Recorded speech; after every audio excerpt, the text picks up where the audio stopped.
ফৌজদারি কার্যবিধি 72 ধারায় যেটা বলছে, মূল জিনিসটা হচ্ছে যে প্রজাতন্ত্রের উপর কর্মচারী সমানজারি যদি আমার উপর সমানজারি হয়, সেটা কি করবে? এসপি যথাযথ কর্তৃত্বের মাধ্যমে প্রসিকিউশন শাখায় সরাসরি করবো কমিশনার হয়ে, এসপি অফিস হয়ে এরপর আমার কাছে আসবে। তো আমি যদি থাকি, আমি যদি কোনো এসপি স্যার আন্ডার থাকে, তাহলে এসপি স্যারের কাছে আসবে, এসপি স্যার কি করবে? আমার দেবে। তাই সেটা কি করবে? আমার ওই সেম একই 69-এর যে বিধান, বারবার খালি পিছনে যাওয়া লাগে। অবশ্যই ওই 69-এর যে বিধান যে রয়েছে, যে পদ্ধতি রয়েছে, সেইভাবে কি করবে? অবশ্যই জারি করবে। এখানে বলা রয়েছে যে 69 অনুসারে সমনটি যেভাবে জারি করার কথা রয়েছে, সেইভাবে জারি করে স্বাক্ষর সহ আদালত কি করবে? আদালতে ফেরত পাঠাবে। এবং এই যে যে স্বাক্ষর যে যেভাবে দিচ্ছে, প্রত্যেকটা সমন জারিতে যেভাবে সাক্ষ্য দেওয়ার কথা রয়েছে, প্রাপ্তি স্বীকার করে যে স্বাক্ষরটা দিচ্ছে, এটাই আদালতে কি হবে? যথাযথ প্রমাণ হিসেবে গ্রহণযোগ্য হবে। এই হলো সরকারের উপর সমন জারি। ক্লিয়ার?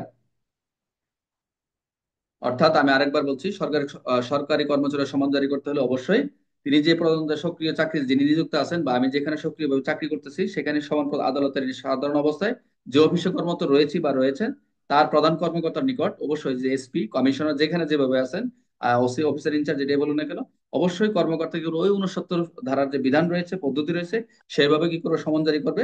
এবং অতঃপর প্রয়োজনে প্রত্যয়ন কি করবে? প্রত্যয়ন করবে, হ্যাঁ ওনাকে এটা দেওয়া হয়েছে, এটা সে স্বাক্ষর করছে। অবশ্যই এই আদালতে কি করবে? রিটার্ন করবে, প্রত্যর্পণ করবে। বলছে যে বলা হয়েছে যে court under his signature with endorsement required by the court section. এটা বলেই দিছে। পর লাস্ট বলছে signature shall be evidence of the due service. এই স্বাক্ষরটি হচ্ছে যথাযথ দায়িত্ব পালন পালন যে যারা প্রাপ্তি স্বীকার করাইছে, এটাই হচ্ছে তার দায়িত্ব পালনের কি হবে? প্রমাণ হবে এবং জারির প্রমাণ বলে পরিগণিত হবে। এই হলো 72 দ্বারা।